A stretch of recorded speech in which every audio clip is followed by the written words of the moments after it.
Տեղյակ եք, որ Փաշինյանի որոշմամբ մեծ պարգևավճարներ են բաժանվել իշխանականներին։ Նախարարներին մոտ 7 միլիոն դրամ, Փաշինյանին մոտ 12 միլիոն դրամ։ Իրանք միլիոններ կանած ասեն, մենք 10,000 չենք կարող ասել։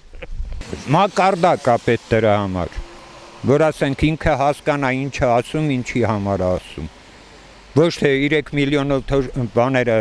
պարգևադրում տա։ Ես մենակ մի բան կասեմ ձեզի, եթե թոշակառուն իմանա այս դիմացը ընտրությունների ժամանակ կապացույցա, գիտի թե չգիտի։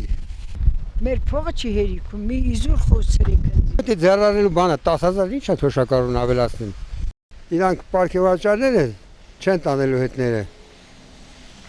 Դագաղա գրպան չունի, որ դնեն։ Այդքան բան, всё։ Համարսպետները, որ 3-4 միլիոն պարգևավճար չստանան, նախարարները չստանան, այդ մարդիկ շատ են չարչարվում։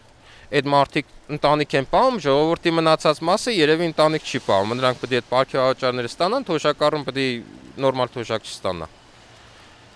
Դա իրանց մոտ ամեն ինչ աբսուրդի աշխանի է հասցրած։ Մարդը ծառայել է, լինի ներքին գործերի համակարգում, զինված ուժերում կամ քաղաքացիական թոշակի անցած մարդը, լավ, այդ թոշակով ինքը ապրում է։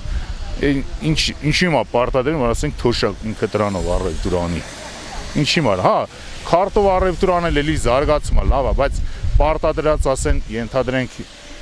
այդ մարդը ենթադրենք, մեծ տատիկ պապիկներ են, չեն կարողանում, ասենք օգտվել, ասենք ենթադրենք դրանից, դա ինչպես կբացատրեք։ Լավ, ասենք բանկոմատներից օգտվել դա շատ լավ բան է, զարգացում է, նորից եմ գտնում, բայց թոշակառուն ինչի մար, ասենք սուտ խափելով ասեն, բարձրացնենք թոշակը, առևտուր անես կբարձրանա, տոկոսները կբարձրանա, չեմ, ես դա չեմ, համամիտ չեմ։